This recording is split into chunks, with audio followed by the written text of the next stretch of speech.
Congress the full file with no redactions of personal identifiable information? I cannot make that commitment sitting here today. Then I'm going to issue a subpoena, and I'm going to do it right now. So let's go. I've signed this subpoena. We want all the 302s, and we would like the full file. You can accept service on behalf of the FBI? Certainly. You are hereby served.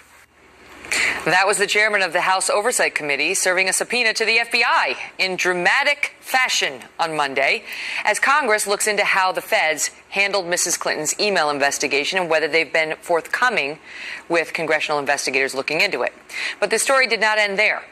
Joining us now, live tonight, Republican Congressman Jason Chaffetz, chairman of the Oversight Committee. Great to see you, sir. Thank you for being here. Thanks for having me. So that was an attempt to get the FBI to give you an unvarnished look at the interview and the notes and who they talked to. But today you had a beef with this guy, Brian Pagliano, who set up the private server in Mrs. Clinton's New York residence, who you served a subpoena to come testify in front of you, and he blew you off. We sent him a second subpoena also to provide us the document that he supposedly got from the FBI that gave him immunity. He also blew that off. And you know what? Subpoenas are not optional in this country. You have to comply with them. Why wouldn't he want to appear before you? I don't know. That's why you give people an opportunity. That we can investigate anything at any time. It's how we do the checks and balances in this country. It's why we have the subpoena power to compel people to come before Congress. Sometimes they talk, sometimes they plead the fifth. But you've got to provide that opportunity, and I expect them to show up. Now, they say, the Democrats on the committee say, you are trying to harass him. You're trying to humiliate him. That's what his lawyers said, too, that this is only a political show, and you're trying to drag this guy before you who's already asserted that he wants to exercise his Fifth Amendment rights. No, we have a constitutional duty to also provide oversight of the executive branch. This is one of the largest security breaches in the history of the United States State Department. Classified information that could get people killed. Of course, we're going to talk to the very person who essentially pulled the trigger, used the bleach bit, and tried to destroy documents that were under subpoena. Of course we got questions for him. Julie Roginski's here, and I want to get to her in 1 second. Hi, Julie. Hi. She's with us, Fox News contributor, Democratic analyst. Yes, go ahead. Say it loud, say it proud. Thank That's you. how I feel, too. What a welcome. But before we get to you, I want to ask you whether this is going anywhere, right? Because this is, like, what is it all going to amount to? Because you're trying to talk to the people who set up the server, and you're trying to talk to the FBI, but the FBI has already issued its ruling. She's not going to be indicted. But people have to remember that when Director Comey came before the Oversight Committee, he also said he looked at nothing that Hillary Clinton said under oath. And it also looked at all the things that Congress has asked for that haven't been provided. So he wasn't looking into whether she lied to you, but you are looking into that. Yes. Julie, what say you? Well, I say, look, I understand you're exercising both your right as a congressman and your right as a partisan politician to make hay out of a political issue, but you know he's going to invoke his Fifth Amendment rights. So the whole purpose of this theater is to drag him up to the Hill. We've seen it done by both parties. It's not just limited to what you're doing. Drag him up to the Hill, make him invoke his Fifth Amendment rights. Once again, say somebody under Hillary Clinton's auspices invoke their Fifth Amendment rights, and you get applauded by the conservative base, and we all go on with our lives. And that's what this is about. I mean, look, I'm not a lawyer, but it's very obvious to me that this person is not going to testify. You know it. Your fellow members of the Oversight Committee know it, and yet you're asking him to do this purely for the political theater. The political consultant in me applauds you. But the person who pays taxes in this country says, why are you wasting taxpayer money on an outcome that you know is going to end up being what it said it's going to be? You don't actually know if they're going to do that until they actually get there. I want to hear it from him himself. He also has immunity, so I want to look at that document. It begs Does the he question, have why immunity would he? from all committees and in all circumstances? I want it. That's what I'm going to ask him. I mean, that's partly what you need to ask these witnesses. You can't just say, well, nobody's going to want to talk to us because it's going to be inconvenient, and just let it go. If you get into that game of just saying, hey, you can just blow off the Congress, you don't need to show up. Precedent to set. Nobody's going to show up. Before we go, is this hurting her? Because her numbers are falling, and it's the email scandal that we hear about day after day. Her numbers are falling not necessarily because of this. Her numbers are falling over the last several days, and you know why. She had this horrible health incident. She's been off the trail. Trump has had the field to himself. Let's see what happens after next Monday's debate and where those numbers are. But I will say to this congressman, if you heard from his lawyer tomorrow that he's going to invoke his Fifth Amendment rights, would you still beg him to testify? Would you still insist that he testify? He needs to come and testify. We'll have to leave it at that. Great to see you both. Up next, Donald Trump on Jimmy Fallon, and we have a clip. It has the race dead even for Trump and Clinton at 42% in a four-way contest. Now, the same poll shows Trump winning by 3 among the highly coveted independent voters, 42-39, which is a 9-point swing for Donald Trump since the poll last ran in July. We also have polling out of Iowa tonight. Monmouth University poll that shows that Trump has a commanding 8-point advantage in the Hawkeye state over Hillary Clinton, 45-37, and in the all-important swing state, the Buckeye State, Ohio, Suffolk University has Trump up there as well, beating Clinton 42-39. Amid the very positive poll numbers, Donald Trump has been campaigning nonstop. He was in New Hampshire earlier tonight. Here are some of the highlights. New polls have just come out, and we're leading in many of the battleground states, and we're leading all over the country. The LA Times has us 6 points up nationwide. On November 8th, New Hampshire can be the state that pushes us over the top. We're going to win New Hampshire, and we're going to win back the White House, and we're going to make America great again. Remember that. Remember that. It's going to be a victory for the people, and especially those people who haven't had hope in a long time. That's a lot of people, believe me. What we're doing is a movement. What we're doing, you're going to be so proud of your country very, very soon. So I'm running to be the president of all Americans. Our support comes from all regions and backgrounds and all walks of life. You are the cops and soldiers, the carpenters and welders, the accountants and lawyers, young and old, rich and poor, black, white, Latino, but above all, we're all Americans, all of us together, all Americans.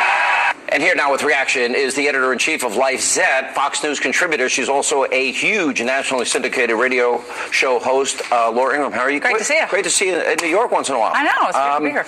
All right, the polls are pretty amazing. I think anybody that says they can predict with certainty how this ends in 54 days doesn't know what they're talking about, but there are real significant reasons Trump is up. I think he's made real strides in terms of taking risks. Louisiana, right. Mexico, black churches. He's going all around the country. He's got a really busy schedule. I think that's all contributed, staying on message, focused on Hillary and Obama. I think we're seeing some of Donald Trump's heart, which is something that people needed to see. Everybody knows Trump's tough. He can throw punches. If someone hits him, he'll hit him back. He's not going to stand for America to be humiliated. He's going to be the law enforcer, rule of law guy. But he's showing more of his heart, and a little bit of humility every now and then is a good thing, too. I think that's brought some of the people back to the fold.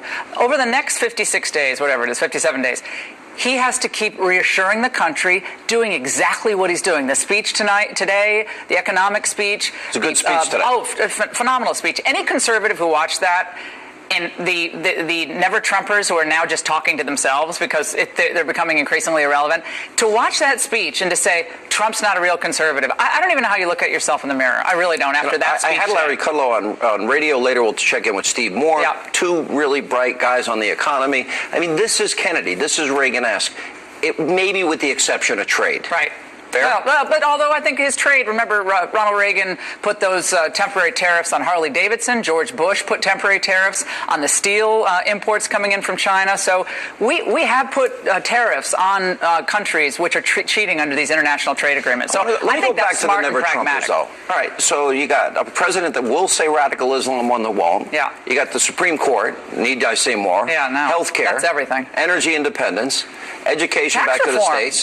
Taxes today. Obamacare gone. Building the military up. Right, we have to do it. What's not conservative about that? That's what I was going to ask you. What is not conservative about that agenda? Well, I think people sometimes, and we all fall into this, have a little hard time. You admit losing? When you've lost or wrong or feel wounded or their pride, and pride cometh before the fall. Look, he has 88% of Republicans now supporting him.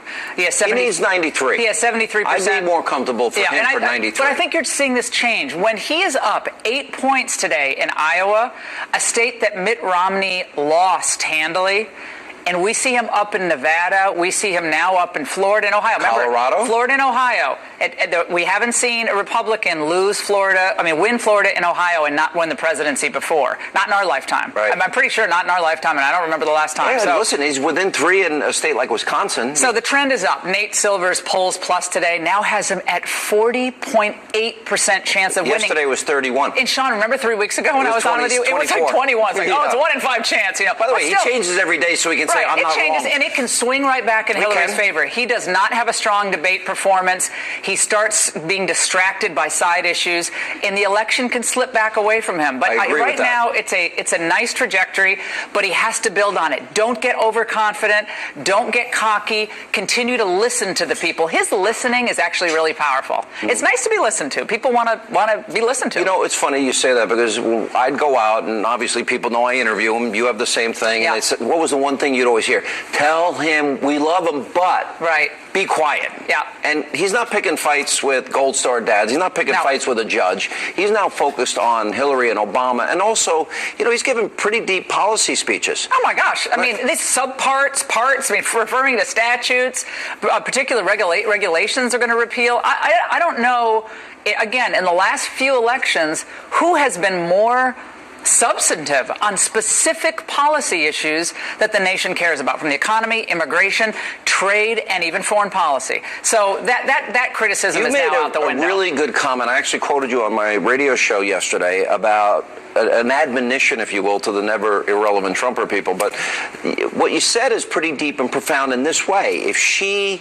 gets elected president, she will be unchecked. The imperial executive. Yeah, explain that. Well, Hillary will have she will have appointed all the prosecutors, all the agency heads, all the judges, appellate court, district court, and probably 3 Supreme Court justices, 2 or 3. At least. After that, who's going to stop Hillary? When Hillary Clinton decides that the Equal Protection Clause requires a minimum standard of living, a minimum standard of education, a minimum standard of name your pick. Well, what does that mean? Same thing with immigration, same thing with taxation, same thing all of it. With executive orders. She will weaponize the government against the ordinary working class Americans. That is really a profound reason right there. Unchecked power. Trump will be checked by Paul Ryan. Paul Ryan is going to check Trump, eye roll, by Mitch McConnell, and by a court that will probably be still divided. So anyone who thinks, Trump's going to do this and that, Trump's going to have a lot to deal with in Congress, a lot of doubters. Checks and balances. Checks and balances. Hillary will be unchecked. How many people, raise your hand if you think the government is under Paul Ryan and Mitch McConnell is going to refuse to fund a Hillary Clinton budget and then shut the government down? I mean, like they stopped Obama's agenda? Yeah, they probably had a heart attack when Ted Cruz read Green Eggs and Ham that night. I mean, they were having a meltdown, like, it's embarrassing us. We're going to lose the midterm elections. And what do? We won the midterm elections. So she will be unchucked, Sean. Last and that's thing, scary. my admonition to Trump on the debates is this. I don't really think they need to fill his head with facts and figures, because I think he understands these issues. I think one of the benefits of giving these policy speeches is, hey, that's prep, if you will, for debate. Yeah. The thing that I'm worried about, I don't think Hillary can run on Obama's economic record, her economic record that she wants to follow in his footsteps, or on her foreign policy record. But I think she wants to prove to the country he doesn't have the temperament to be president. So I suspect she's going to jab and poke and prod and try and irritate, agitate, hurt, upset his feelings, and make him bubble and fizz like Alka-Seltzer and water. Absolutely right, Sean. You know what she's going to do? Let's say he starts to interrupt her. Donald, I know you're used to interrupting and cutting women off. That's not going to happen here. Applause in the audience, So he's got to be careful, but he can't be timid. He has to be respectful. Remember, Reagan always, when he delivered a punch, he always gave a hug at the same time, a punch and a hug. So a little wistfulness, Reagan said, there you go again. Yeah. And it was that smile and that knowing glance. And sometimes saying nothing is really powerful, and just looking at the person. Do you Sometimes think he will have the impenetrable shield where she can't get to him? He seems to be very relaxed now on the campaign trail, very at ease, very in his zone. I think he's getting used to not having to respond to every criticism, and that's hard. He's not a politician. He's kind of a street fighter. He's really smart, but he's used to punching back. Sometimes holding back is the strongest position to take. Yeah, I think he's learning that. No, you punch back. That's fine. This is why we've been successful at what we've done. But sometimes it's better to hold back a little bit and let her talk. She has no record. And just attacking him on personal grounds, which she'll do, that kind of proves our point, doesn't it? Well said. Laura Ingraham, Great to see you, Sean. All right, thank you. And coming up next on this busy news night tonight here on Hannity. Not one single idea she's got will create one net American job. Donald Trump slamming Hillary Clinton while laying out his economic agenda. Trump's running mate, Indiana Governor Mike Pence,